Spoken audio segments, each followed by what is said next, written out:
Volume ಅನ್ನೋದು ಒಂಥರ ಮಾರ್ಕೆಟಿನ heart beat ಇದ್ದಂಗೆ. ಹಾರ್ಟ್ ಬೀಟೇ ಇಲ್ಲ ಅಂತ ಹೇಳಿದ್ರೆ ಲೈಫೇ ಇಲ್ಲ ಅಂತ. ವಾಲ್ಯೂಮ್ ಅನಾಲಿಸಿಸ್ ಮಾಡದೆ ಯಾವುದೇ ಅನಾಲಿಸಿಸ್ ಅನ್ನ ಟೆಕ್ನಿಕಲ್ ಅನಾಲಿಸಿಸ್ ಅಲ್ಲಿ ನಾವು ಮಾಡಬಾರ್ದು. This is the primary factor to do any analysis. Good participants trade ಮಾಡ್ತಾ ಇದ್ದಾರೆ. ಈ ತರ ಆಗೋ ಮೂಗೆ ನಾವೇನಂತ ಕರಿತೀವಿ ಅಂದ್ರೆ ಹೆಲ್ತಿ ಅಪ್ ಮೂವ್ ಅಂತ ಕರಿತೀವಿ. ಇವಾಗ ಬಿಗ್ ಮನಿ ಇನ್ವಾಲ್ವ್ ಆಗಿದೆಯಾ ಇಲ್ವಾ ಅಂತ ನನಗೆ ಗೊತ್ತಾಗೋದು ವಾಲ್ಯೂಮ್ ಅನಾಲಿಸಿಸ್ ಇಂದ. ಈ ಅನಾಲಿಸಿಸ್ ಅನ್ನ ಯೂಸ್ ಮಾಡ್ಕೊಂಡ್ರೆ ದೊಡ್ಡೋರು ಏನ್ ಮಾಡ್ತಾ ಇದ್ದಾರೆ ಅಂತ ನಾನು ಪ್ರಾಕ್ಟಿಕಲ್ ಆಗಿ ಅರ್ಥ ಮಾಡ್ಕೊಬಹುದು. ಸೊ ಲಾಸ್ಟ್ ತನಕ ಈ ವಿಡಿಯೋ ನೋಡಿ, ಪ್ರಾಕ್ಟಿಕಲ್ ಆಗಿ ಇದನ್ನ ಒಂದು ಸ್ಟಾಕ್ ಅಲ್ಲಿ ಯಾವ ತರ ನೋಡಬೇಕು ಅನ್ನೋದನ್ನ ನಾನು ನಿಮಗೆ ಹೇಳ್ಕೊಡ್ತೀನಿ. ಅದಾದ್ಮೇಲೆ ನಂಬರ್ ಕೊಟ್ಟಿರ್ತೀನಿ. ಏನಾದ್ರೂ ಡೌಟ್ ಇದ್ರೆ ಪ್ರಾಕ್ಟಿಕಲ್ ಮಾಡೋದು ಗೊತ್ತಾಗ್ತಿಲ್ಲ ಅಂತ ಹೇಳಿದ್ರೆ ಕಾಂಟ್ಯಾಕ್ಟ್ ಮಾಡಿ. I will be always ready to help. ನನ್ನ ಪ್ರಕಾರ ಎಲ್ಲದಕ್ಕಿಂತ most important analysis technical analysis ಅಲ್ಲಿ ಯಾವುದು ಅಂದ್ರೆ ದಟ್ ಇಸ್ ವಾಲ್ಯೂಮ್ ಅನಾಲಿಸಿಸ್. ನೀವು ವಾಲ್ಯೂಮ್ ಅನಾಲಿಸಿಸ್ ಮಾಡದೆ ಯಾವುದೇ ತರದ ಪ್ರೈಸ್ ಆಕ್ಷನ್ ಅನಾಲಿಸಿಸ್ ಮಾಡ್ತಾ ಇದ್ದೀರಾ ಅಂತ ಹೇಳಿದ್ರೆ that is like waste analysis ಅಂತ ನನ್ನ ಪರ್ಸ್ಪೆಕ್ಟಿವ್. ಇದು ಯಾವತ್ತೂ ಸುಳ್ಳು ಹೇಳೋದಕ್ಕೆ ಸಾಧ್ಯನೇ ಇಲ್ಲ. ಯಾಕಂದ್ರೆ ಇಷ್ಟು ಪ್ರೈಸ್ ಅಲ್ಲಿ ಇಷ್ಟು ಟ್ರಾನ್ಸಾಕ್ಷನ್ಸ್ ಆಗಿದೆ ಅಂದ್ರೆ ಆಗಿದೆ, ಅದನ್ನ ಯಾರು ಚೇಂಜ್ ಮಾಡೋದಕ್ಕೆ ಸಾಧ್ಯ ಇಲ್ಲ. ಜಾಸ್ತಿ ಕ್ವಾಂಟಿಟಿ ಅಂತ ಅರ್ಥ ಏನು, ಜಾಸ್ತಿ ವಾಲ್ಯೂಮ್ ಟ್ರೇಡ್ ಆಗಿದೆ, ದೊಡ್ಡೋರು ಆ ಮೂವಿನ ಹಿಂದ್ಗಡೆ ಇದ್ದಾರೆ ಅಂತ. ಅಕಸ್ಮಾತ್ ಏನಾದ್ರು ಕಡಿಮೆ ಕ್ವಾಂಟಿಟಿ ಟ್ರೇಡ್ ಆಗಿದ್ರೆ ಸುಮ್ಮನೆ ಸ್ಟಾಕ್ ಅನ್ನ ಮೇಲ್ಗಡೆ ತಗೊಂಡು ಹೋಗ್ತಾ ಇದ್ದಾರೆ. ಆದ್ರೆ ಅದು ರಿಯಲ್ ಅಪ್ ಮೂವ್ ಅಂತ ಕೇಳಿದ್ರೆ ಅದು ರಿಯಲ್ ಅಪ್ ಮೂವ್ ಅಲ್ಲ. ಫೇಕ್ ಅಪ್ ಮೂವ್ ಯಾವ ತರ ಇರುತ್ತೆ, ಪ್ರೈಸ್ ಮಾತ್ರ ಮೇಲ್ಗಡೆ ಹೋಗುತ್ತೆ ಆದ್ರೆ ಕಡಿಮೆ ಜನ ಬೈ ಮಾಡ್ತಾ ಇರ್ತಾರೆ. ಪ್ರೈಸ್ ಮೇಲ್ಗಡೆ ಹೋಯ್ತು, ವಾಲ್ಯೂಮ್ ಕೆಳಗ್ ಬೀಳ್ತಾ ಇದೆ, ಅದು ಒಳ್ಳೆ ಸೈನಾ ಅಂತ ಹೇಳಿದ್ರೆ ಡೆಫಿನೆಟ್ಲಿ ಒಳ್ಳೆ ಸೈನ್ ಅಲ್ಲ. ಸೊ ಇವಾಗ ಟ್ರೇಡಿಂಗ್ ವ್ಯೂ ನಲ್ಲಿ ಪ್ರಾಕ್ಟಿಕಲ್ ಆಗಿ ಟ್ರೆಂಡ್ ಅಂಡ್ ವಾಲ್ಯೂಮ್ ಅನಾಲಿಸಿಸ್ ಅನ್ನ ಯಾವ ತರ ಮಾಡಬೇಕು ಅಂತ ಕಲ್ತ್ಕೊಳ್ಳೋಣ. This will be a game changer in your trading. So watch the full video.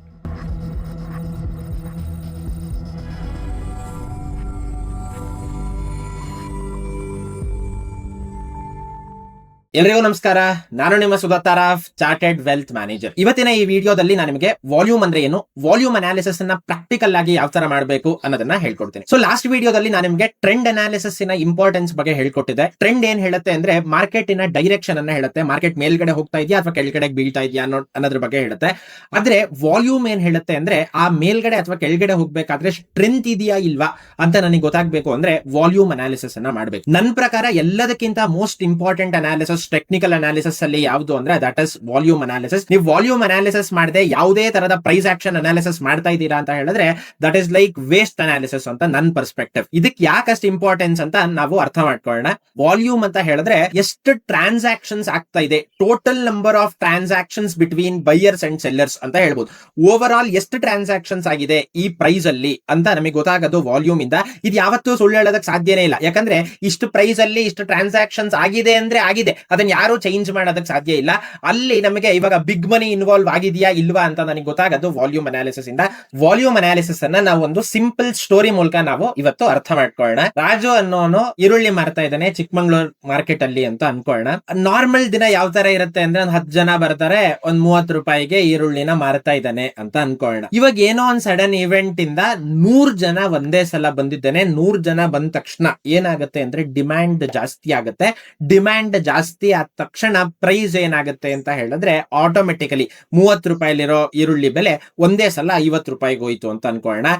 Price ಮೇಲ್ಗಡೆ ಹೋಯ್ತು, ಇದ್ರ ಜೊತೆಗೆ ಜಾಸ್ತಿ ಜನ ತಗೊಳ್ಳೋದಕ್ಕೂ ರೆಡಿ ಇದ್ದಾರೆ ಅಂತ ಹೇಳಿದ್ರೆ ಇದನ್ನ ನಾವು ಹೆಲ್ತಿ ಅಪ್ ಮೂವ್ ಅಂತ ಕರಿತೀವಿ. ಯಾಕೆ, ಪ್ರೈಸ್ ಮೇಲ್ಗಡೆ ಹೋದ್ರು ಆ ಪ್ರೈಸ್ ಅಲ್ಲೂ ಜನ ಬೈ ಮಾಡೋದಕ್ಕೆ ರೆಡಿ ಇದ್ರು, ದೊಡ್ಡೋರು ಬೈ ಮಾಡೋದಕ್ಕೆ ರೆಡಿ ಇದ್ರು. ಯಾಕೆ, ಜಾಸ್ತಿ ಕ್ವಾಂಟಿಟಿ ಟ್ರೇಡ್ ಮಾಡೋದು ಯಾರು, ಸಣ್ಣ ಪಾರ್ಟಿಸಿಪೆಂಟ್ಸ್ ಟ್ರೇಡ್ ಮಾಡ್ತಾರ ಇಲ್ಲ, ದೊಡ್ಡ ಪಾರ್ಟಿಸಿಪೆಂಟ್ಸ್ ಟ್ರೇಡ್ ಮಾಡ್ತಾ ಇದಾರೆ. ಈ ತರ ಆಗೋ ಮೂಗೆ ನಾವೇನಂತ ಕರಿತೀವಿ ಅಂದ್ರೆ ಹೆಲ್ತಿ ಅಪ್ ಮೂವ್ ಅಂತ ಕರಿತೀವಿ. ಇವಾಗ ಇನ್ನೊಂದ್ ಸಿಚುವೇಶನ್ ಹೆಂಗಾಯ್ತು ಅಂತ ಹೇಳಿದ್ರೆ ಬರೀ 5 ಜನ ಬಂದ್ರು ತಗೊಳ್ಳೋದಕ್ಕೆ ಬೆಲೆನ. ಆದ್ರೆ ರಾಜು ಇದ್ದವನ್ ಏನ್ ಮಾಡಿದಾನೆ ಅಂದ್ರೆ ಸುಮ್ನೆ 60 ರೂಪಾಯಿ ಅಂತ ಕೂಗ್ದ. ಅಕಸ್ಮಾತ್ ಯಾರಾದ್ರೂ 60 ರೂಪಾಯಿ ಕೊಟ್ಟು ತಗೊಂಡ್ರೆ ಡಿಮ್ಯಾಂಡ್ ಏನಿಲ್ಲ, ಇರೋ 40 ರೂಪಾಯಿಗೆ, ಆದ್ರೆ 61 ಸುಮ್ನೆ ಕೂದ ತಗೊಂಡ್ಬಿಟ್ರೆ ಅದು ಫೇಕ್ ಅಪ್ ಮೂವ್ ಆಗ್ಬಿಡುತ್ತೆ. ಆ ತರ ಟೈಮ್ ಅಲ್ಲಿ ನಾವೇನ್ ಮಾಡಬಾರ್ದು ಅಂತ ಹೇಳಿದ್ರೆ ತಗೊಂಬಾರ್ದು. ಸೊ ವಾಲ್ಯೂಮ್ ಅಂದ್ರೆ ಹಂಗಂದ್ರೆ ಅರ್ಥ ಏನು, ಎಷ್ಟು ಟ್ರಾನ್ಸಾಕ್ಷನ್ಸ್ ಆಗ್ತಾ ಇದೆ, over all number of transactions between buyers and sellers. ಜಾಸ್ತಿ ಕ್ವಾಂಟಿಟಿ ಟ್ರೇಡ್ ಮಾಡ್ತಾ ಇದ್ದಾರೆ ಅಂತ ಹೇಳಿದ್ರೆ ವಾಲ್ಯೂಮ್ ಜಾಸ್ತಿ ಟ್ರೇಡ್ ಆಗ್ತಾ ಇದೆ ಅಂತ. ಕಡಿಮೆ ಕ್ವಾಂಟಿಟಿ ಟ್ರೇಡ್ ಆಗ್ತಾ ಇದೆ ಅಂತ ಹೇಳಿದ್ರೆ ಅರ್ಥ ಏನು ಅಂದ್ರೆ people are not really interested. ಅಲ್ಲಿ ಜಾಸ್ತಿ ಜನಕ್ಕೆ ಇಂಟ್ರೆಸ್ಟ್ ಇಲ್ಲ ಟ್ರೇಡ್ ಮಾಡೋದಕ್ಕೆ ಅಂತ. ಸೊ ಇವಾಗ ನನಗೆ ದೊಡ್ಡೋರಿಗೆ ಟ್ರೇಡ್ ಮಾಡೋದಕ್ಕೆ ಇಂಟ್ರೆಸ್ಟ್ ಇದ್ರೆ ವಾಲ್ಯೂಮ್ ಏನಾಗುತ್ತೆ ಅಂದ್ರೆ ಜಾಸ್ತಿ ಬರುತ್ತೆ. ದೊಡ್ಡೋರಿಗೆ ಟ್ರೇಡ್ ಮಾಡೋದಕ್ಕೆ ಇಂಟ್ರೆಸ್ಟ್ ಇಲ್ಲ ಈ ಟೈಮ್ ಅಲ್ಲಿ ಅಂತ ಹೇಳಿದ್ರೆ ವಾಲ್ಯೂಮ್ ಏನಾಗುತ್ತೆ ಅಂದ್ರೆ ಕಡಿಮೆ ಬರುತ್ತೆ. ಸೊ ಈ ಅನಾಲಿಸಿಸ್ ಅನ್ನ ಯೂಸ್ ಮಾಡ್ಕೊಂಡ್ರೆ ದೊಡ್ಡೋರು ಏನ್ ಮಾಡ್ತಾ ಇದ್ದಾರೆ ಅಂತ ನಾನು ಪ್ರಾಕ್ಟಿಕಲ್ ಆಗಿ ಅರ್ಥ ಮಾಡ್ಕೊಬಹುದು. ಸೊ ಲಾಸ್ಟ್ ತನಕ ಈ ವಿಡಿಯೋ ನೋಡಿ, ಪ್ರಾಕ್ಟಿಕಲ್ ಆಗಿ ಇದನ್ನ ಒಂದು ಸ್ಟಾಕ್ ಅಲ್ಲಿ ಯಾವ ತರ ನೋಡಬೇಕು ಅನ್ನೋದನ್ನ ನಾನು ನಿಮಗೆ ಹೇಳ್ಕೊಡ್ತೀನಿ. ವಾಲ್ಯೂಮ್ ಅನ್ನೋದು ಒಂಥರ ಮಾರ್ಕೆಟಿನ ಹಾರ್ಟ್ ಬೀಟ್ ಇದ್ದಂಗೆ. ಹಾರ್ಟ್ ಬೀಟೇ ಇಲ್ಲ ಅಂತ ಹೇಳಿದ್ರೆ ಲೈಫೇ ಇಲ್ಲ ಅಂತ. ವಾಲ್ಯೂಮ್ ಅನಾಲಿಸಿಸ್ ಮಾಡದೆ ಯಾವುದೇ ಅನಾಲಿಸಿಸ್ ಅನಾಲಿಸಿಸ್ ಅನ್ನ ಟೆಕ್ನಿಕಲ್ ಅನಾಲಿಸಿಸ್ ಅಲ್ಲಿ ನಾವು ಮಾಡಬಾರ್ದು. This is the primary factor to do any analysis. So high volume ಅಲ್ಲಿ ಟ್ರೇಡ್ ಆಗಿದೆ ಅಂದ್ರೆ ಅರ್ಥ ಏನು, ಜಾಸ್ತಿ ಕ್ವಾಂಟಿಟಿ ಟ್ರೇಡ್ ಆಗಿದೆ, ಬಿಗ್ ಪ್ಲೇಯರ್ಸ್ ಟ್ರೇಡ್ ಮಾಡೋದಕ್ಕೆ ಇಂಟ್ರೆಸ್ಟೆಡ್ ಆಗಿದ್ದಾರೆ ಅಂತ. ಲೋ ವಾಲ್ಯೂಮ್ ಅಲ್ಲಿ ಟ್ರೇಡ್ ಆಗ್ತಾ ಇದೆ ಅಂತ ಹೇಳಿದ್ರೆ ರಿಟೇಲರ್ಸ್ ಟ್ರೇಡ್ ಮಾಡ್ತಾ ಇದ್ದಾರೆ ಅಥವಾ small money is behind that move ಅಂತ ಹೇಳ್ಬೋದು. ನಾವು ಒಂದು ಸಿಂಪಲ್ ಎಕ್ಸಾಂಪಲ್ ಮೂಲಕ ಅರ್ಥ ಮಾಡ್ಕೊಳ್ಳೋಣ. ಪ್ರೈಸ್ ಮೇಲ್ಗಡೆ ಹೋಯ್ತು, ಇದ್ರ ಜೊತೆಗೆ ವಾಲ್ಯೂಮ್ ಕೂಡ ಮೇಲ್ಗಡೆ ಹೋಯ್ತು. ಯಾವಾಗ ಈ ತರ ಆಗುತ್ತೆ, ಸ್ಟಾಕ್ 2800 ರೂಪಾಯಿನಲ್ಲಿ ಇದೆ ಅಂತ ಅನ್ಕೊಳ್ಳೋಣ. ಯಾವ್ದೋ ಒಂದು ಸ್ಟಾಕ್ 2800 ರೂಪಾಯಿಂದ ಒಂದೇ ಸಲ ಸ್ಟಾಕ್ ಏನಾಯ್ತು ಅಂದ್ರೆ 2870 ತನಕ ಹೋಯ್ತು. ಸೊ ಈ ತರ ಪ್ರೈಸ್ ಮೂವ್ಮೆಂಟ್ ಆದಾಗ ಕೆಲವೊಂದ್ಸಲ ಇವಾಗ ರಾಜು ಸುಮ್ನೆ 50 ರೂಪಾಯಿ ಇರೋದು 60 ರೂಪಾಯಿ ಅಂತ ಹೇಳ್ತಾನೆ. ಅದೇ ತರ ಸ್ಟಾಕ್ ಮಾರ್ಕೆಟ್ ಅಲ್ಲೂ ಆಗುತ್ತೆ. ಆದ್ರೆ 2800 ರೂಪಾಯಿ ಇರೋದು 2870 ಹೋಗ್ಬೇಕಾದ್ರೆ ಜಾಸ್ತಿ ಕ್ವಾಂಟಿಟಿ ಟ್ರೇಡ್ ಆಗಿದ್ರೆ, ಜಾಸ್ತಿ ಕ್ವಾಂಟಿಟಿ ಅಂದ್ರೆ ಅರ್ಥ ಏನು, ಜಾಸ್ತಿ ವಾಲ್ಯೂಮ್ ಟ್ರೇಡ್ ಆಗಿದ್ರೆ ದೊಡ್ಡೋರು ಆ ಮೂವಿನ ಹಿಂದ್ಗಡೆ ಇದ್ದಾರೆ ಅಂತ. ಅಕಸ್ಮಾತ್ ಏನಾದ್ರು ಕಡಿಮೆ ಕ್ವಾಂಟಿಟಿ ಟ್ರೇಡ್ ಆಗಿದ್ರೆ ಸುಮ್ನೆ ಸ್ಟಾಕ್ ಅನ್ನ ಮೇಲ್ಗಡೆ ತಗೊಂಡು ಹೋಗ್ತಾ ಇದ್ದಾರೆ. ಆದ್ರೆ ಅದು ರಿಯಲ್ ಅಪ್ ಮೂವ್ನಾ ಅಂತ ಕೇಳಿದ್ರೆ ಅದು ರಿಯಲ್ ಅಪ್ ಮೂವ್ ಅಲ್ಲ. ಸೊ ಇವಾಗ ಪ್ರೈಸು ಮೇಲ್ಗಡೆ ಹೋಗಿದೆ, ವಾಲ್ಯೂಮು ಮೇಲ್ಗಡೆ ಹೋಗಿದೆ ಅಂತ ಹೇಳಿದ್ರೆ ಮೇಲ್ಗಡೆ ಹೋದಂಗೂ ಜನಗಳಿಗೆ ಟ್ರೇಡ್ ಮಾಡೋ ಇಂಟ್ರೆಸ್ಟ್ ಇದೆ. That is A healthy up move. Fake up move ಯಾವ ತರ ಇರುತ್ತೆ, ಪ್ರೈಸ್ ಮಾತ್ರ ಮೇಲ್ಗಡೆ ಹೋಗುತ್ತೆ ಆದ್ರೆ ಕಡಿಮೆ ಜನ ಬೈ ಮಾಡ್ತಾ ಇರ್ತಾರೆ. ಪ್ರೈಸ್ ಮೇಲ್ಗಡೆ ಹೋಯ್ತು, ವಾಲ್ಯೂಮ್ ಕೆಳಗ್ ಬೀಳ್ತಾ ಇದೆ, ಅದು ಒಳ್ಳೆ ಸೈನಾ ಅಂತ ಹೇಳಿದ್ರೆ ಡೆಫಿನೆಟ್ಲಿ ಒಳ್ಳೆ ಸೈನ್ ಅಲ್ಲ. ಅದನ್ನ ನಾವೇನಂತ ಕರಿತೀವಿ ಅಂದ್ರೆ ಫೇಕ್ ಅಪ್ ಮೂವ್ ಅಂತ ಕರಿತೀವಿ. ಸೊ ಇವಾಗ ಇನ್ನೊಂದು ಸಿಚುವೇಶನ್ ಬರುತ್ತೆ. ಕೆಲವೊಂದ್ಸಲ ಏನಾಗುತ್ತೆ ಅಂದ್ರೆ ಪ್ರೈಸ್ ಕೆಳಗಡೆ ಬೀಳುತ್ತೆ, ಪ್ರೈಸ್ ಕೆಳಗಡೆ ಬೀಳುತ್ತೆ, ಅದ್ರ ಜೊತೆಗೆ ವಾಲ್ಯೂಮ್ ಮೇಲ್ಗಡೆ ಹೋಗುತ್ತೆ. ಪ್ರೈಸ್ ಕೆಳಗ್ ಬಿದ್ದಾಗ ವಾಲ್ಯೂಮ್ ಮೇಲ್ಗಡೆ ಹೋಗ್ತಾ ಇದೆ ಅಂದ್ರೆ ಅರ್ಥ ಏನು ಅಂದ್ರೆ ದೊಡ್ಡೋರು ಸೆಲ್ ಮಾಡ್ತಾ ಇದ್ದಾರೆ ಸ್ಟಾಕ್ ಅನ್ನ. ದೊಡ್ಡೋರು ಸೆಲ್ ಮಾಡಿದ್ರೆ ಅಲ್ಲಿಂದ ಸ್ಟಾಕ್ ಏನಾಗೋ ಚಾನ್ಸಸ್ ಇದೆ ಅಂದ್ರೆ ಬೀಳೋ ಅಂತ ಚಾನ್ಸಸ್ ಇದೆ. ಸೊ ಇದಕ್ಕೋಸ್ಕರ ನಾವೇನ್ ಮಾಡ್ಬೇಕು ಅಂದ್ರೆ ವಾಲ್ಯೂಮ್ ಅನಾಲಿಸಿಸ್ ನ ಮಾಡ್ಬೇಕು. ಇದು ನನಗೆ ವಾಲ್ಯೂಮ್ ನೋಡದೆ ಗೊತ್ತಾಗೋದಕ್ಕೆ ಸಾಧ್ಯನೇ ಇಲ್ಲ. ಬಟ್ ಪ್ರಾಬ್ಲಮ್ ಏನು ಅಂದ್ರೆ ವಾಲ್ಯೂಮ್ ಅನಾಲಿಸಿಸ್ ನ ಫ್ರೀ ಆಗಿ ಹೇಳ್ಕೊಡೋದೇ ಇಲ್ಲ. ನಾನು ನಿಮಗೆ ಫ್ರೀ ಆಗಿ ಹೇಳ್ಕೊಡ್ಬೇಕು ಅಂತ ಕಂಪ್ಲೀಟ್ ಸೀರೀಸ್ ಅನ್ನ ಮಾಡ್ತಾ ಇದ್ದೀನಿ. ಸೊ ಇದ್ರ ನಿಮಗೆ ಸ್ಟಾರ್ಟಿಂಗ್ ಇಂದನೂ ವಿಡಿಯೋಸ್ ಅನ್ನ ನೋಡಿ.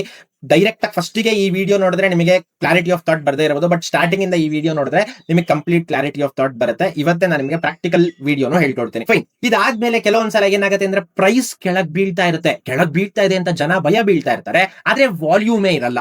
ಅಂದ್ರೆ ಅರ್ಥ ಏನು, ಪ್ರೈಸ್ ಕೆಳಗ್ ಬಿದ್ದಿದೆ, ಇದರ ಜೊತೆಗೆ ವಾಲ್ಯೂಮ್ ಕೂಡ ಕೆಳಗಡೆ ಬಿದ್ದಿದೆ ಅಂತ ಹೇಳಿದ್ರೆ ಅರ್ಥ ಏನು ಅಂದ್ರೆ weak sell of retail people exit ಆಗ್ತಾ ಇದಾರೆ. ದೊಡ್ಡೋರ್ ಎಕ್ಸಿಟ್ ಆಗ್ಬೇಕಾದ್ರೆ ಯೂಶಲಿ ವಾಲ್ಯೂಮ್ಸ್ ಏನಾಗುತ್ತೆ, ಮೇಲ್ಗಡೆ ಹೋಗುತ್ತೆ. ಇವಾಗ ದೊಡ್ಡೋರ್ ಎಕ್ಸಿಟ್ ಆದ್ರೆ ವಾಲ್ಯೂಮ್ ಮೇಲ್ಗಡೆ ಹೋಗ್ಲೇಬೇಕು. ಯಾಕೆ, ಅವ್ರು ಕಡಿಮೆ ಕ್ವಾಂಟಿಟಿ ಟ್ರೇಡ್ ಮಾಡ್ತಾರ? ಅವ್ರು ಕಡಿಮೆ ಕ್ವಾಂಟಿಟಿ ಟ್ರೇಡ್ ಮಾಡಲ್ಲ, ಅವ್ರು ಜಾಸ್ತಿ ಕ್ವಾಂಟಿಟಿನ ಟ್ರೇಡ್ ಮಾಡ್ತಾರೆ. ಅದಕ್ಕೋಸ್ಕರ ನಮಗೆ ವಾಲ್ಯೂಮ್ ಅನಾಲಿಸಿಸ್ ಬಹಳ ಅಂದ್ರೆ ಬಹಳ ಇಂಪಾರ್ಟೆಂಟ್. ಯಾಕೆ, ದೊಡ್ಡೋರು ಸಣ್ಣ ಕ್ವಾಂಟಿಟಿನಲ್ಲಿ ಟ್ರೇಡ್ ಮಾಡೋದಕ್ಕಾಗತ್ತಾ? ಆಗಲ್ಲ. ಸೊ ಅವ್ರು ದೊಡ್ಡ ಕ್ವಾಂಟಿಟಿನಲ್ಲಿ ಟ್ರೇಡ್ ಮಾಡಿದ್ರೆ ವಾಲ್ಯೂಮ್ ಅಲ್ಲಿ ಶೋ ಆಗೇ ಆಗುತ್ತೆ.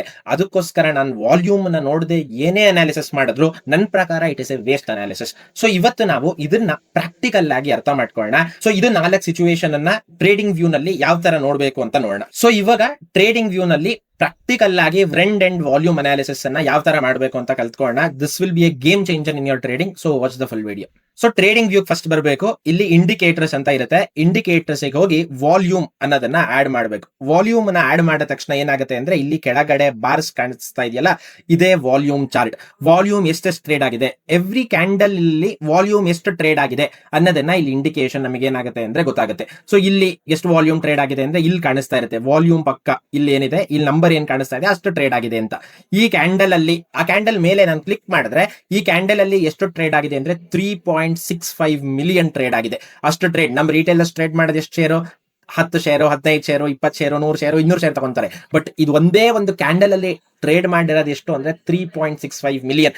ಈ ಕ್ಯಾಂಡಲ್ ಅಲ್ಲಿ ಟ್ರೇಡ್ ಆಗಿರೋದು ಎಷ್ಟು ಅಂದ್ರೆ 15.6 ಮಿಲಿಯನ್. ಸೊ ಇದನ್ನ ನಾವು ಇವಾಗ ಪ್ರಾಕ್ಟಿಕಲ್ ಆಗಿ ಅರ್ಥ ಮಾಡ್ಕೊಳ್ಳೋಣ. ಸೊ ಇವಾಗ ಇಲ್ಲಿಂದ ಏನಾಗಿತ್ತು, ಸ್ಟಾಕ್ ಅಂದ್ರೆ ಬಿದ್ದು ಏನಾಗಿದೆ ಅಂತ ಹೇಳಿದ್ರೆ ಸ್ಟಾಕ್ ಇಲ್ಲಿಂದ ಮೇಲ್ಗಡೆ ಹೋಗಿ ಅದಾದ್ಮೇಲೆ ಮತ್ತೆ ಕೆಳಗಡೆ ಬಂದು ನಾನು ಲಾಸ್ಟ್ ವಿಡಿಯೋದಲ್ಲೇ ಎಕ್ಸ್ಪ್ಲೇನ್ ಮಾಡಿರೋ ತರ ಇಲ್ಲಿ ಡಬ್ಲ್ಯೂ ಪ್ಯಾಟರ್ನ್ ಫಾರ್ಮ್ ಆಗಿದೆ. ಸೊ ಇವಾಗ ಇಲ್ಲಿ ಪ್ರೈಸ್ ಏನಾಗಿದೆ ಅಂತ ಹೇಳಿದ್ರೆ ಮೇಲ್ಗಡೆ ಹೋಗಿದೆ. ಪ್ರೈಸ್ ಮೇಲ್ಗಡೆ ಹೋಗ್ಬೇಕಾದ್ರೆ ನಾನು ಏನ್ ಮಾಡ್ಬೇಕು ಅಂದ್ರೆ ವಾಲ್ಯೂಮ್ ಜೊತೆಗೆ ಕಂಪ್ಯಾರಿಸನ್ ನ ಮಾಡ್ಬೇಕು. ಸೊ ವಾಲ್ಯೂಮ್ ಒಂದೊಂದು ಸ್ಟಾಕ್ ಅಲ್ಲಿ ಒಂದೊಂದ್ ತರ ಇರುತ್ತೆ. ಸೊ ಅದರದ್ದೇ ಪ್ರೀವಿಯಸ್ ಚಾರ್ಟ್ ಗೆ ಕಂಪೇರ್ ಮಾಡಿ ನಾನು ಇದು ವಾಲ್ಯೂಮ್ ಜಾಸ್ತಿ ಟ್ರೇಡ್ ಆಗ್ತಾ ಇದೆಯಾ ಅಥವಾ ಕಡಿಮೆ ಟ್ರೇಡ್ ಆಗ್ತಾ ಇದೆಯಾ ಅನ್ನೋದನ್ನ ನೋಡ್ಬೇಕು. ಸೊ ಇಲ್ಲಿಂದ ಇಲ್ಲಿ ತನಕ ಪ್ರೈಸ್ ಮೇಲ್ಗಡೆ ಹೋಯ್ತು. ಪ್ರೈಸ್ ಮೇಲ್ಗಡೆ ಹೋಗ್ಬೇಕಾದ್ರೆ ವಾಲ್ಯೂಮ್ ಏನಾಗಿದೆ ಅಂದ್ರೆ ಇಲ್ಲಿ ಮತ್ತೆ ಮೇಲ್ಗಡೆ ಹೋಗಿದೆ. ಆದ್ರೆ ಇಲ್ಲಿ ಏನಾಗಿದೆ ಅಂದ್ರೆ ಪ್ರೈಸ್ ಮೇಲ್ಗಡೆ ಹೋಗಿದೆ, ಆದ್ರೆ ಇಲ್ಲಿ ವಾಲ್ಯೂಮ್ ಏನಿದೆ ಅಂದ್ರೆ ಇದಕ್ಕಿಂತ ಇಲ್ಲಿ ವಾಲ್ಯೂಮ್ ಜಾಸ್ತಿ ಇರೋದ್ರಿಂದ ಪ್ರೈಸು ಮೇಲ್ಗಡೆ ಹೋಗ್ತಾ ಇದೆ. ಇದ್ರ ಜೊತೆಗೆ ವಾಲ್ಯೂಮ್ ಕೂಡ ಮೇಲ್ಗಡೆ ಹೋಗ್ತಾ ಇದೆ. ಪ್ರೈಸ್ ಮೇಲ್ಗಡೆ ಹೋದಂಗೂ ಬೈ ಮಾಡೋದಕ್ಕೆ ರೆಡಿ ಇದ್ದಾರೆ, ಪ್ರೈಸ್ ಮೇಲ್ಗಡೆ ಹೋದಂಗೂ ಬೈ ಮಾಡೋದಕ್ಕೆ ರೆಡಿ ಇದ್ದಾರೆ. ವಾಲ್ಯೂಮ್ ಜಾಸ್ತಿ ಟ್ರೇಡ್ ಆಗ್ತಾ ಇದೆ ಅಂತ ಹೇಳಿದ್ರೆ ಅರ್ಥ ಏನು, ಯಾರು ಬೈ ಮಾಡೋದಕ್ಕೆ ರೆಡಿ ಇದ್ದಾರೆ, ದೊಡ್ಡೋರು ಬೈ ಮಾಡೋದಕ್ಕೆ ರೆಡಿ ಇದ್ದಾರೆ. ಇದಕ್ಕೋಸ್ಕರ ಇದು ಹೆಲ್ತಿ ಅಪ್ ಮೂವ್ ಅಂತ ಕರಿಬಹುದು ನಾವು ಇದನ್ನ. ಪ್ರೈಸ್ ಮೇಲ್ಗಡೆ ಹೋಗ್ತಾ ಇದೆ, ಇದ್ರ ಜೊತೆಗೆ ವಾಲ್ಯೂಮ್ ಕೂಡ ಮೇಲ್ಗಡೆ ಹೋಗ್ತಾ ಇದೆ. ಅದಾದ್ಮೇಲೆ ನೆಕ್ಸ್ಟ್ ಏನಾಯ್ತು, ಇಲ್ಲಿಂದ ಇಲ್ಲಿ ತನಕ ಪ್ರೈಸ್ ಏನಾಯ್ತು ಅಂದ್ರೆ ಬಿದ್ದೋಯ್ತು. ಪ್ರೈಸ್ ಬಿದ್ದಿರ್ಬೇಕಾದ್ರೆ majority of the retail participants ಭಯ ಬಿದ್ಬಿಡ್ತಾರೆ. ಆದ್ರೆ ಪ್ರೈಸ್ ಬಿದ್ದಾಗ ನಾನು ನೋಡ್ಬೇಕಾಗಿರೋದು ಏನು ಅಂದ್ರೆ ವಾಲ್ಯೂಮ್. ಪ್ರೀವಿಯಸ್ ಗ್ರೀನ್ಗೆ ಕಂಪೇರ್ ಮಾಡಿದ್ರೆ ರೆಡ್ ಕಲರ್ ಅಲ್ಲಿ ವಾಲ್ಯೂಮ್ ನೋಡಿದ್ರೆ ತುಂಬಾ ಕಡಿಮೆ ಇದೆ. ಕಡಿಮೆ ಕ್ವಾಂಟಿಟಿನಲ್ಲಿ ಟ್ರೇಡ್ ಮಾಡೋದು ಯಾರು? Retail players. So retailers sell ಮಾಡ್ತಾ ಇದ್ದಾರೆ. ರಿಟೈಲರ್ಸ್ ಸೆಲ್ ಮಾಡಿದ್ರೆ ನಾನು ಭಯ ಬೀಳ್ಬೇಕಾ? ರಿಟೈಲರ್ ಸೆಲ್ ಮಾಡಿದ್ರೆ ನಾನು ಭಯ ಬೀಳಬಾರ್ದು. ಅಲ್ಲಿ ನನಗೆ ಇವಾಗ ದೊಡ್ಡೋರು ಸ್ಟಿಲ್ ಸೆಲ್ ಮಾಡ್ತಾ ಇಲ್ಲ. ದೊಡ್ಡೋರು ಸೆಲ್ ಮಾಡಿದ್ರೆ ನಂಗೆ ಗೊತ್ತಾಗ್ಲೇಬೇಕು. ಹೆಂಗ್ ಗೊತ್ತಾಗುತ್ತೆ? ವಾಲ್ಯೂಮ್ ನೋಡಿದ್ರೆ ಗೊತ್ತಾಗುತ್ತೆ. ಸೊ ವಾಲ್ಯೂಮ್ ಕಡಿಮೆ ಕ್ವಾಂಟಿಟಿನಲ್ಲಿ ಟ್ರೇಡ್ ಆಗ್ತಾ ಇದೆ ಅಂದ್ರೆ ರಿಟೈಲರ್ ಸೆಲ್ ಮಾಡ್ತಾ ಇರೋದು. ಪ್ರೈಸ್ ಕೆಳಗ್ ಬಿದ್ದಿದೆ, ವಾಲ್ಯೂಮು ಕೆಳಗ್ ಬಿದ್ದಿದೆ ಅಂದ್ರೆ ಅರ್ಥ ಏನು? ರಿಟೈಲರ್ ಸೆಲ್ ಮಾಡ್ತಾ ಇದ್ದಾರೆ. ಅವ್ರ ಜೊತೆ ನಾವು ಸೇರ್ಬೇಕಾ? ರಿಟೈಲರ್ ಜೊತೆ ಸ್ಮಾಲ್ ಮನಿ ಜೊತೆ ನಾವ್ ಯಾವತ್ತೂ ಸೇರ್ಬಾರ್ದು. ಬಿಗ್ ಮನಿ ಜೊತೆಗೆ ನಾವ್ ಏನ್ ಮಾಡ್ಬೇಕು ಅಂದ್ರೆ ಸೇರ್ಬೇಕು. ಸೊ ಡಬ್ಲ್ಯೂ ಪ್ಯಾಟರ್ನ್ ಪ್ರಕಾರ ನಮಗೆ ಎಂಟ್ರಿ ಎಲ್ಲಿ ಬರುತ್ತೆ? ಪ್ರೀವಿಯಸ್ ಹೈನ ಇಲ್ಲಿ ಡಬ್ಲ್ಯೂ ಪ್ಯಾಟರ್ನ್ ಹೈ ಕ್ರಾಸ್ ಆಗ್ತಾ ಇರಬೇಕಾದ್ರೆ ಈ ಲೆವೆಲ್ಸ್ ನನಗೆ ಏನಾಗುತ್ತೆ ಅಂದ್ರೆ ಎಂಟ್ರಿ ಬರುತ್ತೆ. ಅದಾದ್ಮೇಲೆ ಸ್ಟಾಕ್ ಏನಾಯ್ತು? ಮತ್ತೆ ಮೇಲ್ಗಡೆ ಹೋಯ್ತು. ಇಲ್ಲಿಂದ ಇಲ್ಲಿ ತನಕ ಕೆಳಗಡೆ ಬಿತ್ತು. ಎಕ್ಸಿಟ್ ಆಗ್ಬೇಕಾ? ಹೈ ವಾಲ್ಯೂಮ್ ಬಂದಿದ್ರೆ ಎಕ್ಸಿಟ್ ಆಗ್ಬೇಕಾಗಿತ್ತು. ಬಟ್ ಹೈ ವಾಲ್ಯೂಮ್ ಬಂದಿದ್ಯಾ ಅಂದ್ರೆ ಬಂದಿಲ್ಲ, ಲೋ ವಾಲ್ಯೂಮ್ ಬಂದಿದೆ. ಅದಾದ್ಮೇಲೆ ಮತ್ತೆ ಏನಾಯ್ತು? ಸ್ಟಾಕು ಇಲ್ಲಿಂದ ಅಗೇನ್ ಮೇಲ್ಗಡೆ ಹೋಗಿದೆ. ಸ್ಟಾಕ್ ಮೇಲ್ಗಡೆ ಹೋಗ್ಬೇಕಾದ್ರೆ ವಾಲ್ಯೂಮ್ ಹೆಂಗಿದೆ? ವಾಲ್ಯೂಮ್ ತುಂಬಾ ಹೈ ವಾಲ್ಯೂಮ್ ಟ್ರೇಡ್ ಆಗ್ತಾ ಇದೆ. ಹೈ ವಾಲ್ಯೂಮ್ ಟ್ರೇಡ್ ಮಾಡೋ ಕೆಪಾಸಿಟಿ ರಿಟೇಲರ್ ಹತ್ರ ಇದೆಯಾ? ರಿಟೇಲ್ ಹತ್ರ ಇಲ್ಲ. ಅಂದ್ರೆ ಇದು ಒಳ್ಳೆ ಅಪ್ಮೂನ, it is a very healthy up move ಅಂತ ಕರಿಬಹುದು. ಅದಾದ್ಮೇಲೆ ಮತ್ತೆ ಇಲ್ಲಿ ಟಾಪ್ ಅಲ್ಲಿ ಇಲ್ಲೇನಾಯ್ತು? ಇಲ್ಲಿಂದ ಇಲ್ಲಿ ತನಕ ಪ್ರೈಸ್ ಬಿದ್ದಿದೆ. ಪ್ರೈಸ್ ಬಿದ್ದಾಗ ವಾಲ್ಯೂಮ್ ಏನಾಗಿದೆ? ವಾಲ್ಯೂಮ್ ತುಂಬಾ ಲೋ ಇದೆ. ಪ್ರೈಸ್ ಕೆಳಗಡೆ ಬಿದ್ದಿದೆ, ವಾಲ್ಯೂಮು ಕೆಳಗಡೆ ಬಿದ್ದಿದೆ ಅಂದ್ರೆ ಅರ್ಥ ಏನು? ರಿಟೈಲರ್ ಸೆಲ್ ಮಾಡ್ತಾ ಇದ್ದಾರೆ. ಈ ಡೌನ್ ಮೂವ್ಗೆ ನಾನು ಹೆದರ್ಬೇಕಾ ಅಂತ ಕೇಳಿದ್ರೆ ನಾನು ಹೆದರೋ ಅವಶ್ಯಕತೆ ಇಲ್ಲ. ಕಾನ್ಫಿಡೆಂಟ್ ಆಗಿ ನಾನು ಏನ್ ಮಾಡ್ಬೋದು ಅಂತ ಹೇಳಿದ್ರೆ ಹೋಲ್ಡ್ ಮಾಡ್ಬೋದು. ಇದಾದ್ಮೇಲೆ ನೆಕ್ಸ್ಟ್ ಏನಾಯ್ತು? ಪ್ರೈಸ್ ಇಲ್ಲಿಂದ ಇಲ್ಲಿ ತನಕ ಮೇಲ್ಗಡೆ ಹೋಯ್ತು. ಮೇಲ್ಗಡೆ ಹೋಗ್ಬೇಕಾದ್ರೆ ವಾಲ್ಯೂಮ್ಸ್ ಜಾಸ್ತಿ ಇದೆ. ಕೆಳಗಡೆ ಬೀಳ್ಬೇಕಾದ್ರೆ ಇಲ್ಲಿ ನೋಡಿದ್ರೆ ಇಲ್ಲೆಲ್ಲ ರೆಡ್ ಬಂದಾಗ ವಾಲ್ಯೂಮ್ ಏನಿದೆ ಅಂದ್ರೆ ಲೋ ಇದೆ. ಇಲ್ಲಿ ಮತ್ತೆ ರೆಡ್ ವಾಲ್ಯೂಮ್ ಬಂತು. ವಾಲ್ಯೂಮ್ ಏನಿದೆ ಅಂತ ಹೇಳಿದ್ರೆ ಲೋ ಇದೆ. ಆದ್ರೆ ಇವಾಗ ಇಲ್ಲಿ ನೋಡಿ, ಇಲ್ಲಿಂದ ಇಲ್ಲಿ ತನಕ ಪ್ರೈಸ್ ಮೇಲ್ಗಡೆ ಹೋಯ್ತು. ಪ್ರೈಸ್ ಮಾತ್ರ ಮೇಲ್ಗಡೆ ಹೋಗಿದೆ. ಆದ್ರೆ ವಾಲ್ಯೂಮ್ ಮೇಲ್ಗಡೆ ಹೋಗಿದ್ಯಾ ಅಂತ ಕೇಳಿದ್ರೆ ಹೋಗಿಲ್ಲ. ಪ್ರೈಸ್ ಮಾತ್ರ ಮೇಲೋಯ್ತು, ವಾಲ್ಯೂಮ್ ಕೆಳಗಡೆ ಬೀಳ್ತಾ ಇದೆ. ಕೆಳಗಡೆ ಬಿದ್ದಾಗ ತಗೊಳ್ಳಿ ಅಂತ ಹೇಳಿದ್ರೆ ತಗೊಳ್ಳೋದಕ್ಕೆ ರೆಡಿ ಇರಲ್ಲ ನಮ್ಮ ಪಾರ್ಟಿಸಿಪೆಂಟ್ಸ್. ಆದ್ರೆ ಇಲ್ಲಿ ಮೇಲ್ಗಡೆ ಹೋದಾಗ ಇಲ್ಲಿ ಯಾರು ಬೈ ಮಾಡ್ತಾ ಇದ್ದಾರೆ ಅಂದ್ರೆ ಪ್ರೈಸ್ ಮಾತ್ರ ಹೋಗ್ತಾ ಇದೆ. ಆದ್ರೆ ಜಾಸ್ತಿ ಕ್ವಾಂಟಿಟಿ ಟ್ರೇಡ್ ಆಗ್ತಾ ಇಲ್ಲ. Raju onion example. ರಾಜು ಏನ್ ಮಾಡ್ದ? ಸುಮ್ಮನೆ 50 ರೂಪಾಯಿ 60 ಅಂತ ಕೂಗ್ದ. ಇಲ್ಲಿ ಹೋಗಿ ನಾನು ತಗೊಂಡಿದ್ರೆ ನಮಗೆ ಏನಾಗ್ತಾ ಇತ್ತು ಅಂದ್ರೆ ಲಾಸ್ ಆಗ್ತಾ ಇತ್ತು. ಯಾಕೆ? ಇಲ್ಲಿ ವಾಲ್ಯೂಮ್ಸೇ ಬರ್ತಾ ಇಲ್ಲ. ಸೊ ಪ್ರೈಸ್ ಮಾತ್ರ ಮೇಲ್ಗಡೆ ಹೋಗ್ತಾ ಇದೆ. ಈ ತರ ಮೂವ್ ಅಲ್ಲಿ ನಾವು ಇಲ್ಲಿ ಜಾಯಿನ್ ಆಗ್ಬೇಕಾ ಅಂತ ಕೇಳಿದ್ರೆ ಡೆಫಿನೆಟ್ಲಿ ಜಾಯಿನ್ ಆಗ್ಬಾರ್ದು. ಪ್ರೈಸ್ ಜೊತೆಗೆ ನಾನು ಯಾವತ್ತೂ ವಾಲ್ಯೂಮ್ ಅನಾಲಿಸಿಸ್ ಅನ್ನ ಮಾಡಬೇಕು. ಬರೀ ಪ್ರೈಸ್ ಮೇಲ್ಗಡೆ ಹೋಗ್ತಾ ಇದೆ, ನಾನು ಬಸ್ ಹತ್ತು ಬಿಡ್ತೀನಿ. ಬಸ್ ಹತ್ತಿದ್ರೆ ನಮಗೆ ಆಕ್ಸಿಡೆಂಟ್ ಆಗೋ ಚಾನ್ಸಸ್ ಜಾಸ್ತಿ ಇರುತ್ತೆ. ಅರ್ಥ ಮಾಡ್ಕೊಳ್ಳಿ. ಪ್ರೈಸ್ ಜೊತೆಗೆ ವಾಲ್ಯೂಮ್ ಇಲ್ಲದೆ ಬಸ್ ಹತ್ತಿದ್ರೆ ಆಕ್ಸಿಡೆಂಟ್ ಗ್ಯಾರಂಟಿ. ಸೊ ಪ್ರೈಸ್ ಜೊತೆಗೆ ವಾಲ್ಯೂಮ್ ಅನಾಲಿಸಿಸ್ ಅನ್ನ ಮಾಡ್ಲೇಬೇಕು ನಾವು. ಸೊ ಇವಾಗ ಇದಾದ್ಮೇಲೆ ನೆಕ್ಸ್ಟ್ ಏನಾಯ್ತು? ಅಲ್ಲಿಂದ ಮಾರ್ಕೆಟ್ ಪ್ರೈಸ್ ಮಾತ್ರ ಮೇಲ್ಗಡೆ ಹೋಗಿತ್ತು, ವಾಲ್ಯೂಮ್ ಹೋಗಿರಲಿಲ್ಲ. ರಿಟೈಲರ್ಸ್ ಎಲ್ಲ ಬೈ ಮಾಡ್ತಾ ಇದ್ರು. ದೊಡ್ಡವರೆಲ್ಲ ಏನ್ ಮಾಡ ಸ್ಟಾರ್ಟ್ ಮಾಡಿದ್ರು? ಆಫ್ಲೋಡ್ ಮಾಡೋದಕ್ಕೆ ಸ್ಟಾರ್ಟ್ ಮಾಡಿದ್ರು. ಅದಾದ್ಮೇಲೆ ಇಲ್ಲಿ ನೋಡಿ, ಪ್ರೈಸ್ ಕೆಳಗಡೆ ಬಿತ್ತು. ಅದರ ಜೊತೆಗೆ ವಾಲ್ಯೂಮ್ ಏನಾಯ್ತು? ವಾಲ್ಯೂಮ್ ಕೂಡ ಕೆಳಗಡೆ ಬೀಳೋದಕ್ಕೆ ಸ್ಟಾರ್ಟ್ ಆಯ್ತು. ಪ್ರೈಸ್ ಕೆಳಗೆ ಬಿದ್ದಿದೆ, ವಾಲ್ಯೂಮ್ ಜಾಸ್ತಿ ಟ್ರೇಡ್ ಆಗ್ತಾ ಇದೆ. ಅಂದ್ರೆ ಅರ್ಥ ಏನು? ಯಾರು ಸೆಲ್ ಮಾಡ್ತಾ ಇದ್ದಾರೆ? ದೊಡ್ಡೋರು ಸೆಲ್ ಮಾಡ್ತಾ ಇದ್ದಾರೆ. ಸೊ ದೊಡ್ಡೋರು ಸೆಲ್ ಮಾಡಿದ್ರೆ ಸ್ಟಾಕ್ ಏನಾಗುತ್ತೆ? ಅದಾದ್ಮೇಲೆ ಒಂದೇ ಸಲ ಕೆಳಗಡೆ ಬೀಳೋದಕ್ಕೆ ಸ್ಟಾರ್ಟ್ ಆಯ್ತು. ಸೊ ಇವಾಗ ಇಲ್ಲಿ ನೋಡಿ, ಇಲ್ಲೆಲ್ಲ ಹೈ ವಾಲ್ಯೂಮ್ಸ್ ಇರೋದಿಲ್ಲಿ ರೆಡ್ ಕಲರ್ ಅಲ್ಲೇ ಹೈ ವಾಲ್ಯೂಮ್ಸ್ ಇದೆ. ಸೊ ಇವಾಗ ನಾವೇನ್ ಅರ್ಥ ಮಾಡ್ಕೊಬೇಕು ಇಲ್ಲಿ ಅಂತ ಹೇಳಿದ್ರೆ ಟ್ರೆಂಡ್ ಅಂಡ್ ವಾಲ್ಯೂಮ್ ಅನಾಲಿಸಿಸ್ ಅನ್ನ ಇವಾಗ ಲೈವ್ ಚಾರ್ಟ್ ಅಲ್ಲಿ ಏನಾಗ್ತಾ ಇದೆ ಅಂತ ಅರ್ಥ ಮಾಡ್ಕೊಳ್ಳೋಣ. ಸೊ ಟ್ರೆಂಡ್ ಏನಿದೆ? ಟ್ರೆಂಡ್ ಇಲ್ಲಿ ಕನ್ಸಿಸ್ಟೆಂಟ್ ಆಗಿ ಡೌನ್ ಟ್ರೆಂಡ್ ಅಲ್ಲೇ ಟ್ರೇಡ್ ಆಗ್ತಾ ಇದೆ. ಇದ್ರ ಜೊತೆಗೆ ವಾಲ್ಯೂಮ್ಸ್ ಹೆಂಗಿದೆ? ವಾಲ್ಯೂಮ್ ಕೂಡ ಏನಾಗ್ತಾ ಇದೆ ಅಂತ ಹೇಳಿದ್ರೆ ಹೈ ವಾಲ್ಯೂಮೇ ಬರ್ತಾ ಇದೆ. ಸೊ ಪ್ರೈಸ್ ಜೊತೆಗೆ ವಾಲ್ಯೂಮ್ ಕೂಡ ಜಾಸ್ತಿನೇ ಬರ್ತಾ ಇರೋದ್ರಿಂದ ಪ್ರೈಸ್ ಕೆಳಗ್ ಬೀಳ್ತಾ ಇದೆ. ಅದ್ರ ಜೊತೆಗೆ ವಾಲ್ಯೂಮ್ ಮೇಲ್ಗಡೆ ಹೋಗ್ತಾ ಇದೆ. ಅಂದ್ರೆ ದೊಡ್ಡೋರು ಸೆಲ್ ಮಾಡ್ತಾ ಇದ್ದಾರೆ. ಸೊ ಅಂದ್ರೆ ಅರ್ಥ ಏನು? ಇದರಲ್ಲಿ ಇವಾಗ ಡಬ್ಲ್ಯೂ ಪ್ಯಾಟರ್ನ್ ಬರಬೇಕು. ಡಬ್ಲ್ಯೂ ಪ್ಯಾಟರ್ನ್ ಬಂದಾದ್ಮೇಲೆ ಹೈ ವಾಲ್ಯೂಮ್ ಅಲ್ಲಿ ಬರಬೇಕು. ಬ್ರೇಕ್ಔಟ್ ಆಗ್ಬೇಕಾದ್ರೆ ಅವಾಗ ನನಗೆ ಹೆಲ್ತಿ ಅಪ್ ಅವ್ರ ಜೊತೆ ನಾನು ಸೇರ್ಕೊಂಡ್ರೆ ನನಗೆ ಏನಾಗುತ್ತೆ ಅಂದ್ರೆ ವರ್ಕೌಟ್ ಆಗುತ್ತೆ. ಇಲ್ಲ ಅಂದ್ರೆ ನನಗೆ ಏನಾಗಲ್ಲ ಅಂದ್ರೆ ವರ್ಕೌಟ್ ಆಗಲ್ಲ. ಇದೇ ತರ ಇನ್ನೊಂದು ಎಕ್ಸಾಂಪಲ್ ನೋಡ್ಬೇಡ, ಸೋ ದಟ್ ನಿಮಗೆ ನೀಟಾಗಿ ಅರ್ಥ ಆಗುತ್ತೆ ಅಂತ. ನ್ಯಾಷನಲ್ ಅಲ್ಯೂಮಿನಿಯಂ ಚಾರ್ಟ್ ಅಲ್ಲಿ ನಾನು ನಿಮಗೆ ಪ್ರಾಕ್ಟಿಕಲ್ ಆಗಿ ಯಾವ ತರ ಈ ವಾಲ್ಯೂಮ್ ಅನಾಲಿಸಿಸ್ ಅನ್ನ ಮಾಡಬೇಕು ಅನ್ನೋದನ್ನ ಹೇಳ್ಕೊಡ್ತಾ ಇದ್ದೀನಿ. ಸೊ ಇಲ್ಲಿಂದ ಇಲ್ಲಿ ತನಕ ಪ್ರೈಸ್ ಏನಾಯ್ತು ಅಂದ್ರೆ ಮೇಲ್ಗಡೆ ಹೋಯ್ತು. ಪ್ರೈಸ್ ಮೇಲ್ಗಡೆ ಹೋಗ್ಬೇಕಾದ್ರೆ ಪ್ರೀವಿಯಸ್ ಚಾರ್ಟಿಗೆ ಕಂಪೇರ್ ಮಾಡಿದ್ರೆ ವಾಲ್ಯೂಮ್ ಏನಾಗಿದೆ ಅಂದ್ರೆ ತುಂಬಾ ಜಾಸ್ತಿ. ಇವಾಗ ಇಲ್ಲಿ ನೋಡಿ, ಈ ಕ್ಯಾಂಡಲ್ ಅಲ್ಲಿ ವಾಲ್ಯೂಮ್ ಎಷ್ಟು ಬಂದಿದೆ? ಇಲ್ಲಿ ಕಾಣಿಸ್ತಾ ಇರುತ್ತೆ. ಈ ಕ್ಯಾಂಡಲ್ ಅಲ್ಲಿ ವಾಲ್ಯೂಮ್ ಎಷ್ಟು ಬಂದಿದೆ? 5.71 ಮಿಲಿಯನ್ ಬಂದಿದೆ. ಈ ರೆಡ್ ಕಲರ್ ಕ್ಯಾಂಡಲ್ ಅಲ್ಲಿ ವಾಲ್ಯೂಮ್ ಎಷ್ಟು ಬಂದಿದೆ? 2.83 ಮಿಲಿಯನ್ ಬಂದಿದೆ. ಅದೇ ಈ ಗ್ರೀನ್ ಕ್ಯಾಂಡಲ್ ಅಲ್ಲಿ ವಾಲ್ಯೂಮ್ ಎಷ್ಟು ಬಂದಿದೆ? 25 ಮಿಲಿಯನ್ ಬಂದಿದೆ. ಸೊ ಈ ಕ್ವಾಂಟಿಟಿನ ಟ್ರೇಡ್ ಮಾಡಕ್ಕಾಗದು ಯಾರ ಹತ್ರ? ದೊಡ್ಡ ಪ್ಲೇಯರ್ಸ್ ಹತ್ರ ಮಾತ್ರ. ಸೊ ಪ್ರೈಸ್ ಮೇಲ್ಗಡೆ ಹೋಗಿದೆ, ಇದ್ರ ಜೊತೆಗೆ ವಾಲ್ಯೂಮ್ ಕೂಡ ಮೇಲ್ಗಡೆ ಹೋಗಿದೆ. ಇದು ಹೆಲ್ತಿ ಅಪ್ ಮೂನ? Definitely healthy up move. ಅದಾದ್ಮೇಲೆ ಇಲ್ಲಿ ನೋಡಿ, ಪ್ರೈಸ್ ಇಲ್ಲಿಂದ ಇಲ್ಲಿ ತನಕ ಕೆಳಗಡೆ ಬಿತ್ತು. ಪ್ರೈಸ್ ಕೆಳಗಡೆ ಬೀಳ್ಬೇಕಾದ್ರೆ ವಾಲ್ಯೂಮ್ ಹೆಂಗಿದೆ, ತುಂಬಾ ಅಂದ್ರೆ ತುಂಬಾ ಲೋ ಇದೆ. ತುಂಬಾ ಲೋ ಇರಬೇಕಾದ್ರೆ ಅಂದ್ರೆ ಅರ್ಥ ಏನು, ಯಾರು ಸೆಲ್ ಮಾಡ್ತಾ ಇದ್ದಾರೆ, ರಿಟೈಲರ್ ಸೆಲ್ ಮಾಡ್ತಾ ಇದ್ದಾರೆ. ರಿಟೈಲರ್ ಸೆಲ್ ಮಾಡ್ತಾ ಇದ್ರೆ ದೊಡ್ಡವರು ಏನ್ ಮಾಡ್ತಾರೆ, ಅದಾದ್ಮೇಲೆ ಮತ್ತೆ ಸ್ಟಾಕ್ ಅನ್ನ ಮೇಲ್ಗಡೆ ತಗೊಂಡು ಹೋಗ್ತಾರೆ. ಅದಾದ್ಮೇಲೆ ಪ್ರೈಸ್ ಏನಾಯ್ತು, ಮತ್ತೆ ಪ್ರೈಸ್ ಮೇಲ್ಗಡೆ ಹೋಗಿದೆ. ವಾಲ್ಯೂಮ್ ಗ್ರೀನ್ ಬಂದಾಗ ಹೆಂಗಿದೆ ಅಂತ ನೋಡಿ. ಗ್ರೀನ್ ಬಂದಾಗ ಜಾಸ್ತಿ ಇದೆ ವಾಲ್ಯೂಮ್, ರೆಡ್ ಬಂದಾಗ ಲೋ ಇದೆ ವಾಲ್ಯೂಮ್. ಗ್ರೀನ್ ಬಂದಾಗ ಜಾಸ್ತಿ ಇದೆ, ರೆಡ್ ಬಂದಾಗ ಲೋ ಇದೆ. ಅಂದ್ರೆ ಅರ್ಥ ಏನು, ರಿಟೈಲರ್ ಸೆಲ್ ಮಾಡ್ತಾ ಇದ್ದಾರೆ, ದೊಡ್ಡವರು ಬೈ ಮಾಡ್ತಾ ಇದ್ದಾರೆ. ಸೊ ಇವಾಗ ಇದೇ ತರನೇ ಇಲ್ಲೇನಾಯ್ತು, ಪ್ರೈಸ್ ಮತ್ತೆ ಪ್ರೈಸ್ ಮೇಲ್ಗಡೆ ಹೋಯ್ತು, ಇದ್ರ ಜೊತೆಗೆ ವಾಲ್ಯೂಮ್ ಏನಾಯ್ತು ಮೇಲ್ಗಡೆ ಹೋಯ್ತು. ಇದರದ ಅರ್ಥ ಏನು, ದೊಡ್ಡವರು ಬೈ ಮಾಡ್ತಾ ಇದ್ದಾರೆ, ಮತ್ತೆ ಪ್ರೈಸ್ ಕೆಳಗಡೆ ಬಿದ್ದಿದೆ. ಅದಾದ್ಮೇಲೆ ಏನಾಯ್ತು, ಲೋ ವಾಲ್ಯೂಮ್ ಅಲ್ಲಿ ಬಿದ್ದಿದೆ. ಪ್ರೈಸ್ ಕೆಳಗಡೆ ಬೀಳ್ಬೇಕಾದ್ರೆ ಗ್ರೀನ್ ಕಂಪೇರ್ ಮಾಡಿದ್ರೆ ರೆಡ್ ಎಲ್ಲ ಹೆಂಗಿದೆ, ಲೋ ವಾಲ್ಯೂಮ್ಸ್ ಇದೆ. ಇದರ ಅರ್ಥ ಏನು ಅಂದ್ರೆ ರಿಟೇಲರ್ ಸೆಲ್ ಮಾಡ್ತಾ ಇದ್ದಾರೆ. ಅದಾದ್ಮೇಲೆ ಇಲ್ಲಿಂದ ಪ್ರೈಸ್ ಒಂದೇ ಸಲ ಮೇಲ್ಗಡೆ ಹೋಯ್ತು. ಮೇಲ್ಗಡೆ ಹೋಗೋ ತನಕನು ಕನ್ಸಿಸ್ಟೆಂಟ್ ಆಗಿ ಗ್ರೀನ್ ಅಲ್ಲೇ ವಾಲ್ಯೂಮ್ಸ್ ಜಾಸ್ತಿ, ರೆಡ್ ಅಲ್ಲಿ ಅದಕ್ಕಿಂತ ಕಡಿಮೆನೇ ಇತ್ತು. ಬಟ್ ಆದ್ರೆ ಇದೊಂದು ಕ್ಯಾಂಡಲ್, ಈ ರೆಡ್ ಕಲರ್ ಕ್ಯಾಂಡಲ್ ಅಲ್ಲಿ ವಾಲ್ಯೂಮ್ ಹೆಂಗಿದೆ ಅಂದ್ರೆ ತುಂಬಾ ಜಾಸ್ತಿ ಬಂದಿದೆ. Red colour candle high volume ಅಲ್ಲಿ ಟ್ರೇಡ್ ಆಗ್ತಾ ಇದೆ. ಇದ್ರದ ಅರ್ಥ ಏನು, ಇಲ್ಲಿಂದ ಸ್ಟಾಕ್ ಒಂದ ಬೀಳುತ್ತೆ, ಇಲ್ಲ ಕನ್ಸಾಲಿಡೇಷನ್ ಆಗೋ ಚಾನ್ಸಸ್ ಜಾಸ್ತಿ ಇರುತ್ತೆ ಅಂತ ಅರ್ಥ. ಯಾಕೆ, ಸೊ ಇಲ್ಲಿ ಪ್ರೈಸು ಕೆಳಗಡೆಗೆ ಬಿದ್ದಿದೆ, ಅದ್ರ ಜೊತೆಗೆ ಹೈ ವಾಲ್ಯೂಮ್ ಅಲ್ಲಿ ಬಿದ್ದಿದೆ. ದೊಡ್ಡೋರೆಲ್ಲ ಏನ್ ಮಾಡಿದ್ದಾರೆ ಅಂತ ಹೇಳಿದ್ರೆ ಎಕ್ಸಿಟ್ ಆಗಿದ್ದಾರೆ. ಇದಕ್ಕಿಂತನೂ ಹೈ ವಾಲ್ಯೂಮ್ ಕ್ಯಾಂಡಲ್ ಬರಬೇಕು. ಸೊ ಈ ಕ್ಯಾಂಡಲ್ ಅಲ್ಲಿ ಹೈ ವಾಲ್ಯೂಮ್ ಎಷ್ಟಿದೆ, 40.71 ಮಿಲಿಯನ್ ಇದೆ. ಆದ್ರೆ ನೆಕ್ಸ್ಟ್ ಇನ್ನೊಂದು ಗ್ರೀನ್ ಕಲರ್ ಕ್ಯಾಂಡಲ್ ಅಲ್ಲಿ 45 ಮಿಲಿಯನ್ ಕ್ವಾಂಟಿಟಿ ಟ್ರೇಡ್ ಆಗಿದೆ. ಮತ್ತೆ ದೊಡ್ಡವರು ರೀ ಎಂಟ್ರಿ ಮಾಡಿದ್ದಾರೆ. ಅದಾದ್ಮೇಲೆ ಪ್ರೈಸ್ ಏನಾಯ್ತು, ಒಂದೇ ಸಲ ಬಿತ್ತು. ಅದಾದ್ಮೇಲೆ ಮತ್ತೆ ಇಲ್ಲಿ ಈ ಗ್ರೀನ್ ಕಲರ್ ಕ್ಯಾಂಡಲ್ ಅಲ್ಲಿ ದೊಡ್ಡವರು ರೀ ಎಂಟ್ರಿ ಮಾಡಿದ್ದಾರೆ ಅಂತ ಗೊತ್ತಾಗ್ತಿದೆ. ಯಾಕೆ, ಪ್ರೈಸು ಮೇಲ್ಗಡೆ ಹೋಯ್ತು, ಇದರ ಜೊತೆಗೆ ವಾಲ್ಯೂಮ್ ಏನಾಗಿದೆ ಅಂತ ಹೇಳಿದ್ರೆ ಮತ್ತೆ ಮೇಲ್ಗಡೆ ಹೋಗಿದೆ. ಅರ್ಥ ಏನು, ಹೆಲ್ತಿ ಅಪ್ ಮೂವ್ ಅಂತ ಅರ್ಥ. ಫೈನ್. ಅದಾದ್ಮೇಲೆ ಇಲ್ಲಿಂದ ಇಲ್ಲಿ ತನಕ ಕೆಳಗಡೆ ಬಿದ್ದಾಗ ಈ ರೆಡ್ ಕಲರ್ ಕ್ಯಾಂಡಲ್ ಅಲ್ಲಿ ಮತ್ತೆ ಪ್ರಾಬ್ಲಮ್ ಆಗೋದಕ್ಕೆ ಸ್ಟಾರ್ಟ್ ಆಯ್ತು. ಯಾಕೆ, ಇಲ್ಲಿ ದೊಡ್ಡ ಹೈ ವಾಲ್ಯೂಮ್ ಟ್ರೇಡ್ ಆಗಿತ್ತು, ಆ ಲೆವೆಲ್ ಕಿಂತ ಮೇಲ್ಗಡೆ. ಸೊ ಬೇಸಿಕಲಿ ಇವಾಗ ಸ್ಟಾಕ್ ಏನಾಗ್ತಾ ಇದೆ ಅಂತ ಹೇಳಿದ್ರೆ ಈ ಲೆವೆಲ್ ಅಲ್ಲಿ ಕನ್ಸಾಲಿಡೇಷನ್ ಆಗ್ತಾ ಇದೆ. ಅಂದ್ರೆ ಮೇಲಿಂದ ಕೆಳಗ್ ಬಂತು, ಮತ್ತೆ ಮೇಲೋಯ್ತು, ಮತ್ತೆ ಕೆಳಗ್ ಬಂತು. ಈ ರೆಡ್ ಕಲರ್ ಕ್ಯಾಂಡಲ್ ಅಲ್ಲಿ ಹೈ ವಾಲ್ಯೂಮ್ ಇತ್ತು, ಅದೇ ಲೆವೆಲ್ ಅಲ್ಲಿ ಮತ್ತೆ ಬಂದು ಈ ಸ್ಟಾಕ್ ಏನಾಗಿದೆ ಅಂದ್ರೆ ರೆಸಿಸ್ಟೆನ್ಸ್ ಅನ್ನ ತಗೊಂಡಿದೆ. ಈ ರೆಸಿಸ್ಟೆನ್ಸ್ ಲೆವೆಲ್ ಏನಿದೆ ಈ ಸ್ಟಾಕಿಗೆ, ಈ ಲೆವೆಲ್ ಅನ್ನ ಬ್ರೇಕ್ಔಟ್ ಮಾಡ್ಬೇಕಾದ್ರೆ ನಾನು ಇದನ್ನ ನೋಡ್ಬೇಕು. ಅಲ್ಲಿ ತನಕ ಓವರ್ ಆಲ್ ಟ್ರೆಂಡ್ ಏನಿದೆ, ಟ್ರೆಂಡ್ ನ ಸ್ಟ್ರೆಂತ್ ನ ಹೇಳೋದು ವಾಲ್ಯೂಮ್. ಇಲ್ಲಿ ಟ್ರೆಂಡೇ ಇಲ್ಲ, ಟ್ರೆಂಡ್ ನ ಸ್ಟ್ರೆಂತ್ ಅನ್ನ ಹೆಂಗ್ ಕ್ಯಾಲ್ಕುಲೇಷನ್ ಮಾಡೋದಕ್ಕಾಗತ್ತೆ. ಸೊ ಇಲ್ಲಿ ಟ್ರೆಂಡೇ ಸೈಡ್ ವೇಸ್ ಇರೋದ್ರಿಂದ, ಸೈಡ್ ವೇಸ್ ಇದ್ದಾಗ ನಾನು ಏನ್ ಮಾಡ್ಬೇಕು, ಲಾಸ್ಟ್ ವಿಡಿಯೋದಲ್ಲೇ ಬರ್ಸಿದ್ದೆ, when the market is sideways sit tight. ಸುಮ್ನೆ ಕುತ್ಕೊಬೇಕು, ನಾನು ಏನು ಮಾಡಬಾರ್ದು. ಯಾಕೆ, ದೊಡ್ಡೋರೇ ಹೊಡೆದಾಡ್ತಾ ಇದ್ದಾರೆ. ಈ ಟೈಮಲ್ಲಿ ನಾನು ಹೊಡೆದಾಗ ಅಚೀವ್ ಆಗ್ತಾರೆ ಅಂತ ನಾನು ಲಾಸ್ಟ್ ವಿಡಿಯೋದಲ್ಲಿ ಎಕ್ಸ್ಪ್ಲೈನ್ ಮಾಡಿದ್ದೆ. ಸೊ ಅದರದ್ದು ಇವಾಗ ಪ್ರಾಕ್ಟಿಕಲ್ ಆಗಿ ತೋರಿಸ್ತಾ ಇದ್ದೀನಿ. ಇಲ್ಲೇನಾಗ್ತಾ ಇದೆ, ಸೈಡ್ ವೇಸ್ ಟ್ರೆಂಡ್ ಇದೆ. ಈ ಏರಿಯಾ ಮಾರ್ಕೆಟ್ ಏನ್ ಮಾಡ್ಬೇಕು ಅಂದ್ರೆ ಬ್ರೇಕ್ಔಟ್ ಮಾಡಬೇಕು. ಅವಾಗ ನನಗೆ ಟ್ರೇಡಿಂಗ್ ಅಪಾರ್ಚುನಿಟಿ ಸಿಗೋ ಚಾನ್ಸಸ್ ಇರುತ್ತೆ. ಅದೇ ಬ್ರೇಕ್ಔಟ್ ಆಗ್ಬೇಕಾದ್ರೆ ವಾಲ್ಯೂಮ್ ಕಡಿಮೆ ಇದ್ರೆ ಒಳ್ಳೇದಾ, ಜಾಸ್ತಿ ಇದ್ರೆ ಒಳ್ಳೇದಾ ಅನ್ನೋ ಪ್ರಶ್ನೆ ಬಂದೇ ಬರುತ್ತೆ. ಡೆಫಿನೆಟ್ಲಿ ಬ್ರೇಕ್ಔಟ್ ಆಗ್ಬೇಕಾದ್ರೆ ವಾಲ್ಯೂಮ್ ಜಾಸ್ತಿ ಇದ್ರೆ ದೊಡ್ಡವರು ಬೈ ಮಾಡ್ತಾ ಇದ್ದಾರೆ ಅಂತ. ಇವಾಗ ಏನಾದ್ರು ಇದೇ ಬ್ರೇಕ್ ಡೌನ್ ಆಗುತ್ತೆ ಕೆಲವೊಂದ್ಸಲ.